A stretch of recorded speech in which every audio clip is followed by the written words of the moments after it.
Hello à tous, c'est Marie, j'espère que vous allez bien, moi ça va, je suis contente de vous retrouver dans cette nouvelle vidéo. Aujourd'hui on va parler d'un sujet qui moi me passionne, j'avais fait pas mal de vidéos à l'époque sur la confiance en soi, comment atteindre ses buts et tout ça, c'est vraiment quelque chose qui moi me passionne. Et du coup aujourd'hui j'avais envie de vous faire une vidéo sur comment travailler mieux et moins et comment atteindre ses buts. Je sais que là on est au mois de mars, donc il y a la période des partiels qui arrive bientôt pour ceux qui sont à la fac. Normalement je crois que c'était au mois d'avril à peu près quand moi j'étais à la fac, avril-mai. Donc je sais qu'on a du mal, surtout voilà quand l'année arrive à la fin comme ça, de se motiver, de pas se perdre en route. Je sais aussi qu'il y a plein de gens qui voudraient entreprendre plein de choses à n'importe quel âge, hein. Franchement il n'y a pas d'âge pour cette vidéo, ça peut s'appliquer à vos études, à votre travail, à d'autres projets que vous avez. Il y a plein de gens qui voudraient entreprendre plein de choses, qui ont plein d'idées, qui voudraient faire plein de projets mais qui n'y arrivent pas, qui n'arrivent pas à mettre les choses en place, qui ne savent pas comment, qui ont essayé des choses qui n'ont pas forcément marché et tout ça. Et du coup dans cette vidéo, moi j'avais envie de vous parler de mes astuces. Alors c'est des vraies astuces, comment dire, c'est pas des petites astuces, voilà, tu fais ça et ça va te faire ton projet en 5 minutes. C'est des vraies astuces sérieuses que moi j'utilise dans mon travail ici en Irlande, mais aussi dans mes passions comme YouTube ou d'autres projets que j'entreprends. C'est aussi des choses que j'avais mis en place quand j'étais en études à la fac, quand j'étais en études de droit. D'ailleurs s'il y a des gens qui font des études de droit qui me regardent et que vous avez besoin de conseils et tout ça, je vous mettrai les vidéos sur la fac de droit que j'ai fait en boîte de description. Donc voilà, c'est vraiment une vidéo qui s'adresse à plein de monde, mais surtout aux gens qui ont envie d'accomplir leur but et de travailler mieux et moins, c'est-à-dire que on n'a pas toujours envie voilà, de passer 10 heures par jour à faire des choses qui ne mènent à rien. Donc là c'est vraiment pour travailler moins, des durées raisonnables et vraiment, comment dire, achieve, vraiment atteindre voilà, ses buts et ses rêves. Donc du coup c'est parti pour la vidéo. Hello, moi c'est Marie. Je suis expatriée et je partage ici ma vie à l'étranger. Tout a commencé quand j'ai quitté la France pour vivre aux États-Unis où j'ai rencontré des amis et une famille pour la vie. De Nashville à Hawaï, de l'eau transparente des Caraïbes aux montagnes majestueuses du Canada, ma passion pour les voyages, mais surtout pour la vie à l'étranger, n'a cessé de grandir. En 2019, j'ai requitté la France pour vivre à Dublin, en Irlande. Je partage avec vous mes aventures, ma vie, mes storytime, mes vlogs. Bienvenue sur ma chaîne. Alors pour ceux qui débarquent sur ma chaîne, qui ne me connaissent pas, et si c'est la première vidéo que vous voyez de moi, alors déjà bienvenue sur ma chaîne, je m'appelle Marie. Donc sur ma chaîne vous allez retrouver des vidéos voyages, des vidéos sur la vie à l'étranger puisque j'ai vécu aux États-Unis et que j'habite maintenant en Irlande.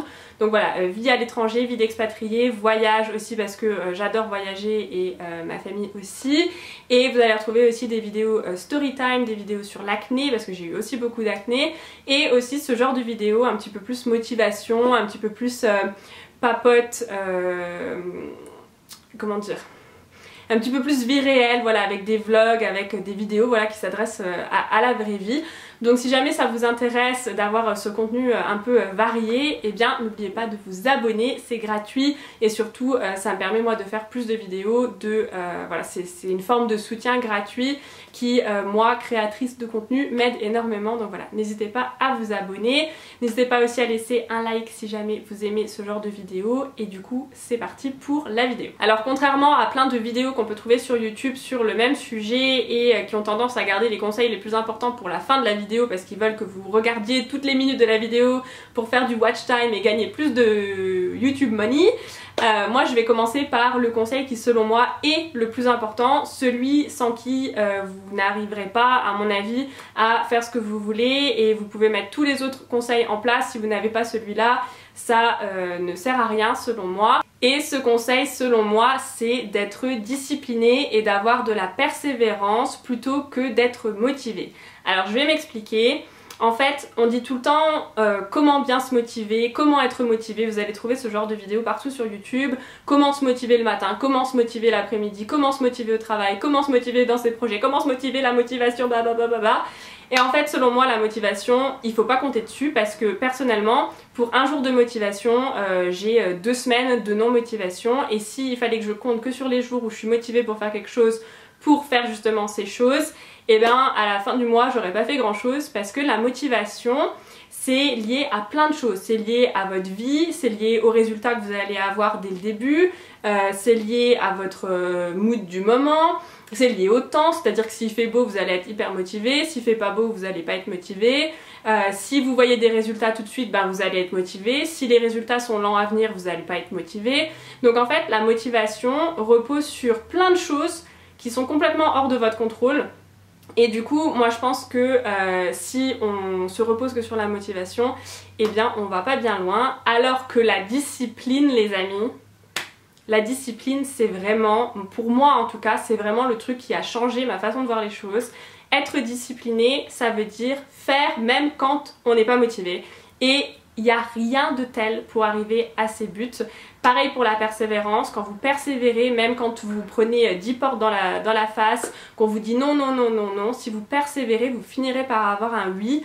Et là, je parle par exemple pour des personnes qui essaieraient de rentrer dans un master qui est vraiment très coté et très difficile à avoir. Voilà, vous allez peut-être avoir 2 années, on va vous dire non, et la 3e ce sera la bonne. Pour des gens qui essayent de trouver un certain job et qui ont du mal à le trouver, on va vous dire non, non, non 15 fois, et puis c'est la 16e fois qui sera la bonne. Pour moi, la persévérance et la discipline, c'est vraiment des choses voilà, qui sont les fondations de tout projet. La discipline, c'est vraiment, voilà, aujourd'hui je suis pas motivée, j'ai pas le moral, ça me saoule, et ben je prends mes lampes, je les branche, je prends ma caméra, je la mets, je tourne, je me booste et je suis disciplinée et je vais faire ma vidéo. Voilà, sauf que je suis très contente de faire ma vidéo aujourd'hui, mais c'est un exemple. Et c'est pareil pour aller au boulot, c'est pareil pour les choses à faire. Alors je sais pas si vous êtes indépendant, si vous travaillez indépendamment ou si vous êtes employé, mais ça marche vraiment dans tous les milieux. Et c'est pareil pour les études. Je parlais avant des partiels qui arrivent et tout ça. La discipline, c'est vraiment ce qui va vous faire réussir les partiels. C'est voilà, c'est la discipline de se dire je vais faire un programme, je vais réviser sur 6 mois et pas sur 6 jours ou 6 heures même. Voilà, et je suis disciplinée, c'est-à-dire que tous les jours je vais réviser quelque chose que j'ai mis sur ma liste et je vais m'y tenir, et je m'octroie une journée par week-end où je révise pas, mais par contre l'autre journée je suis disciplinée et je révise. Alors après chacun adapte à ses facilités, ses compétences, le nombre d'heures qu'il ou elle a besoin, etc. Mais voilà, vraiment pour vous donner une vue d'ensemble, une vision d'ensemble, la discipline c'est vraiment faire coûte que coûte en fait, même quand on n'a pas envie, même quand on n'est pas motivé, même quand voilà on n'a aucune envie, c'est d'être dans son lit et de pas se lever. La discipline c'est je vais le faire quand même, parce que si je ne le fais pas moi, personne ne le fera pour moi, et si je veux vraiment avancer et que je veux atteindre mes buts, eh ben je n'ai pas d'autre choix. Voilà.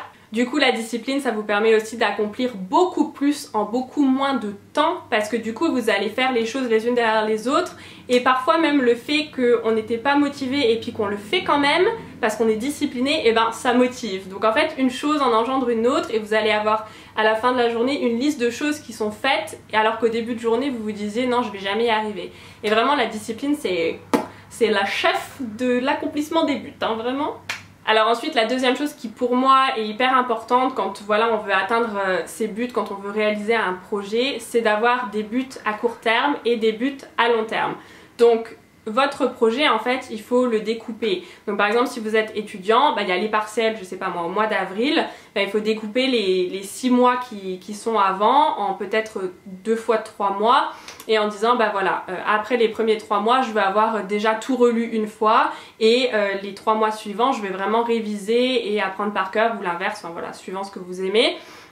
C'est vraiment important d'avoir des choses sur le court terme, et puis en même temps vous allez vous dire oui mais mon but à long terme c'est pas seulement de passer les partiels, c'est quand même d'avoir une place dans ce master là ou dans ce master-ci, et du coup ça c'est votre but à long terme. Et du coup vous allez vous dire pour réussir ce but à long terme il va falloir que je réussisse mes partiels sur le court terme, mais aussi que je fasse une lettre de motivation, que je me renseigne, peut-être que je prenne contact avec les masters, enfin voilà, je sais pas, c'est vraiment un exemple. Mais le fait d'avoir des buts à court terme et à long terme, ça vous donne en fait, ça vous montre que y a des choses atteignables dans une mesure que vous êtes capable de mettre en place. C'est pas très français tout ça, mais je vous jure que mon cerveau il est tout le temps en anglais, donc c'est hyper dur.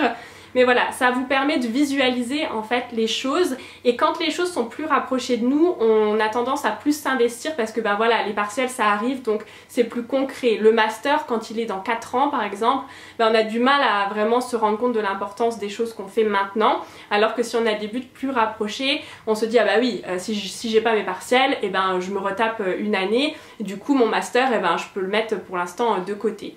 Donc voilà, c'est vraiment une façon de rapprocher ses buts de soi et de se dire, de mettre des petits checks comme ça, voilà, partiel passé, L1 validé, L2 validé, et de se rapprocher petit à petit de son but à long terme. Et puis vous pouvez avoir un but à extra long terme qui sera peut-être, moi je sais pas, dans notre cas en général c'est être embauché par un cabinet d'avocat ou faire une année à l'étranger ou ce genre de choses.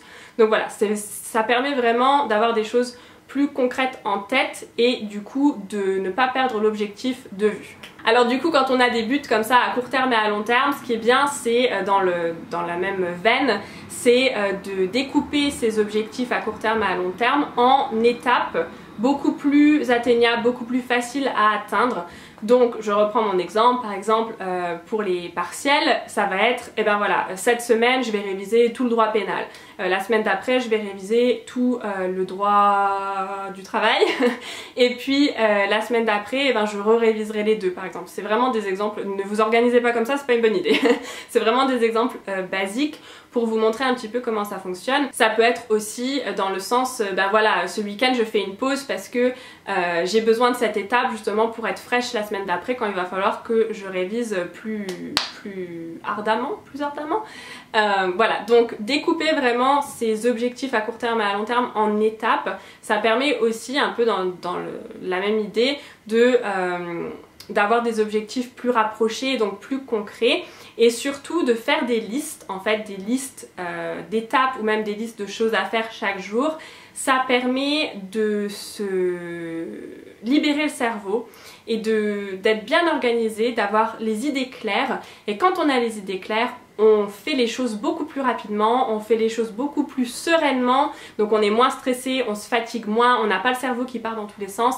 Moi je sais que si je fais pas de liste, j'ai le cerveau qui vraiment part dans tous les sens et en fait je me sens étouffée par mes propres idées. C'est de l'étouffement de l'intérieur, un peu comme ça, des fois c'est vraiment anxiogène et du coup je me retrouve stressée à pas savoir quoi faire, à gigoter sur le canapé, alors que si je prenais 5 minutes pour faire une liste, et ben je me sentirais beaucoup plus au clair avec un plan d'attaque en fait, et je me sentirais beaucoup plus sereine en me disant bah voilà, ça c'est ce qui me reste à faire, ça c'est ce que j'ai déjà fait, bon bah en fait c'est pas si terrible, voilà, si je m'organise je vais y arriver. Donc c'est vraiment comme ça que moi j'aime approcher mes projets, donc en séparant un objectif à court terme et un objectif à long terme, ensuite en les découpant en étapes que je peux vraiment visualiser concrètement, et ensuite en faisant des listes pour chaque jour ou chaque semaine, peu importe, avec vraiment les tâches qu'il y a à faire pour me libérer le cerveau. Tous ces conseils que je vous donne là, c'est des choses qui sont vraiment pratiquées par plein de gens, surtout les gens qui s'intéressent au développement personnel.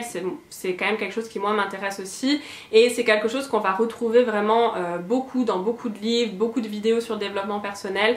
Ce découpage en petites étapes, c'est vraiment la façon de transformer en fait un rêve qui paraît inatteignable, un projet qui paraît vraiment compliqué, en quelque chose de faisable, parce qu'en fait à chaque fois qu'on fait une étape, qu'on accomplit une étape qui est à notre portée, on se dit mais finalement c'est pas si infaisable que ça, c'est pas si impossible que ça, parce que regarde, bah, j'ai déjà fait tout ça et je me rapproche de plus en plus de mon but. Donc voilà, c'est vraiment des choses qui en développement personnel sont recommandées, et pour les avoir mises en place, moi je trouve que ça fonctionne du tonnerre. Bien évidemment, un des conseils que je ne peux pas ne pas mentionner, c'est connaître son pourquoi. Pourquoi vous voulez faire ce projet, pourquoi vous étudiez. Je reprends toujours les études parce que j'y étais encore, j'étais encore dedans il n'y a pas si longtemps que ça. C'est vrai que parfois quand on fait 5 ans d'études, on se perd un peu, on se dit mais pourquoi, mon Dieu, mais pourquoi je me suis lancée dans 5 ans d'études, parce que au jour le jour, à l'approche des partiels, ça peut vraiment être genre insupportable, dans le sens où on est débordé, on est stressé, on a l'impression que toute notre vie se joue sur des partiels, et c'est pas complètement faux non plus, même si on peut toujours les repasser. Et du coup connaître son pourquoi dans ces moments de stress, dans ces moments de doute, et ben ça aide énormément parce que ça aide à se recentrer et du coup ça aide à se rediscipliner en se disant bah oui c'est pour ça que je le fais, donc du coup je me rediscipline même si je suis pas motivée, même si bah voilà hier on n'a pas fait grand chose, j'ai un peu merdé dans mes étapes et tout, et ben hop je me recentre, je me rediscipline et je m'y remets parce que mon pourquoi il est là. Et c'est bien d'ailleurs de l'afficher quelque part, d'avoir une espèce de visualisation de son projet, de son pourquoi. Alors ça peut être sur vous savez, un tableau de rêve, un peu comme on voit partout sur Pinterest. Ça peut être sur votre mur simplement le nom du projet, ou sur votre fond d'écran d'ordinateur, peu importe. C'est bien d'avoir une visualisation de votre pourquoi parce que justement ça permet de se recentrer. Mon avant-dernier conseil, c'est quelque chose qui va peut-être vous paraître aux antipodes de ce qu'il faudrait faire, mais c'est de faire absolument des pauses parce qu'on vit dans un monde, moi je trouve aujourd'hui, et j'étais un petit peu comme ça avant aussi, mais j'étais aussi plus jeune donc j'avais aussi plus d'énergie mais on vit un peu dans un monde où on a l'impression qu'il faut toujours être à fond, qu'il faut jamais se démotiver, qu'il faut toujours y aller, qu'il faut jamais faire la gueule, qu'on peut jamais pleurer, qu'on n'a pas le droit d'être stressé, alors que c'est pas vrai. La vie reste la vie.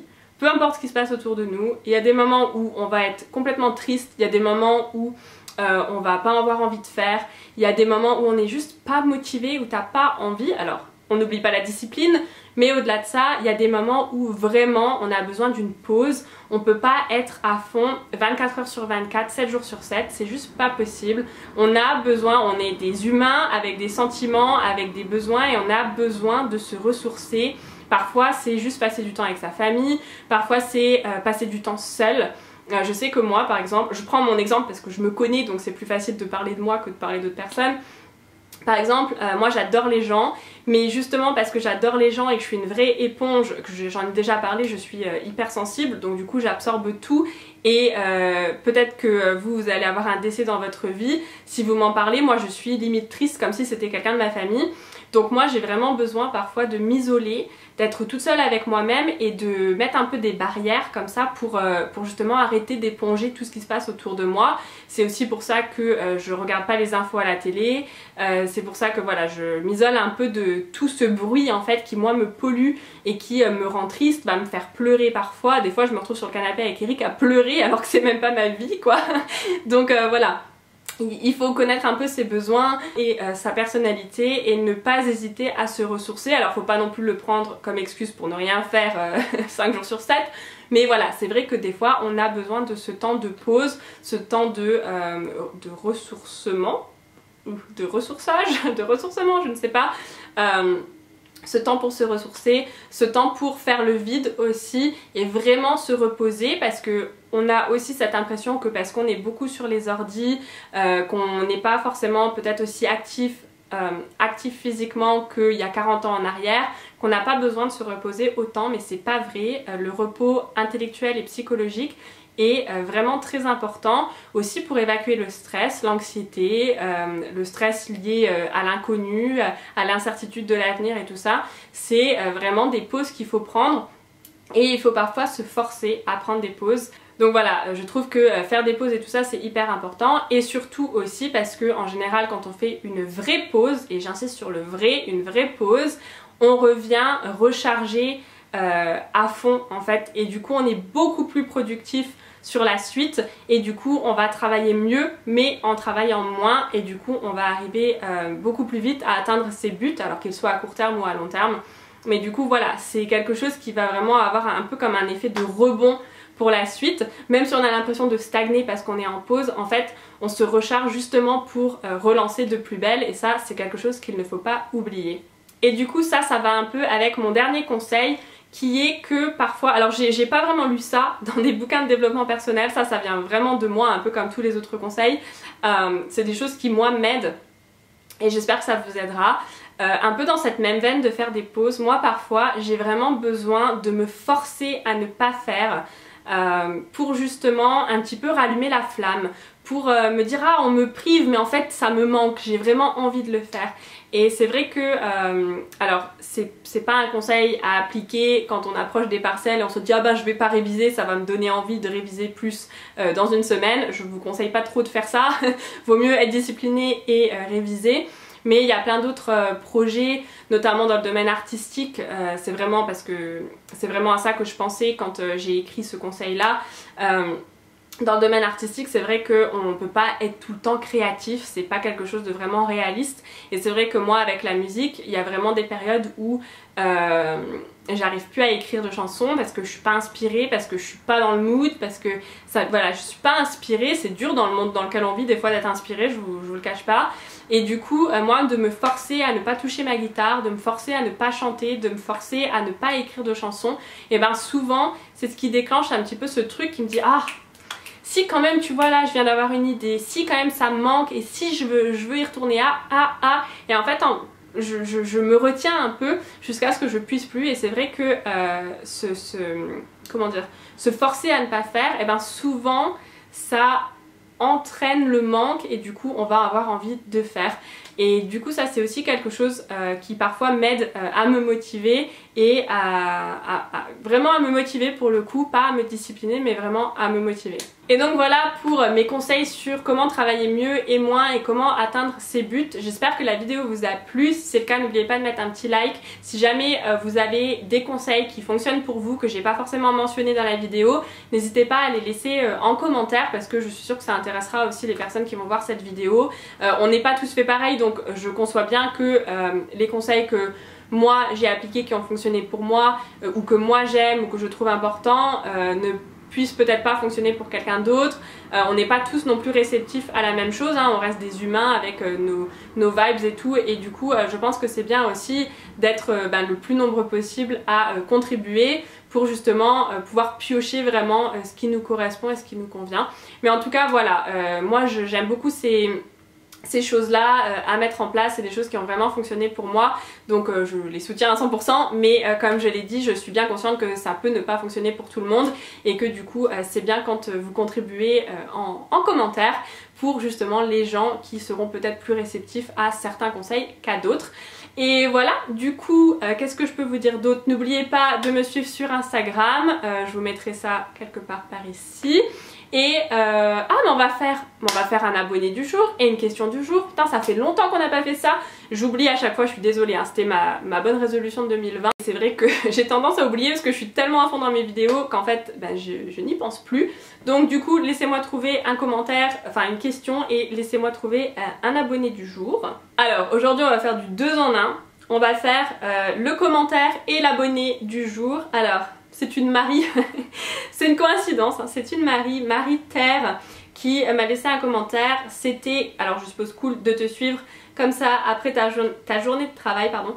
Regardez ça en revenant du boulot, ça permet de savoir ce que tu as fait toi, un peu comme ma soeur me raconterait sa journée en rentrant. C'est un commentaire qu'elle a laissé sous mon dernier vlog où je montrais ma routine en rentrant du boulot, donc ici à Dublin. Ce serait sympa de faire ça plus souvent, un peu comme une catégorie à part entière. Et du coup tu pourrais vlogger quand tu as envie de nous raconter ta journée de travail ou que tu veux aborder un sujet de discussion que tu as avec tes collègues ou avec ton copain comme tu le fais dans ce vlog. C'est reposant de regarder ça après sa propre journée de travail, une vidéo posée après une longue journée, ça fait du bien. Et ben moi ton commentaire m'a fait énormément de bien parce que c'est vrai que les vlogs c'est pas forcément ce qui marche le plus sur ma chaîne. Et du coup de recevoir des commentaires comme ça quand je partage vraiment mon quotidien du soir, c'est quand même ma vie hein, dans la vidéo, et ben ça fait plaisir parce que effectivement dans ce vlog j'avais envie de vous parler comme à des copines, à des sœurs ou des frères même, voilà, de vous raconter un petit peu de quoi on parle avec mes collègues ici en Irlande, comment ça se passe ma soirée quand je reviens du boulot, les choses un peu tristes qui se sont passées justement la semaine dernière. Donc voilà, ça me fait très plaisir. Merci Marie pour ton commentaire et merci d'être abonnée à ma chaîne.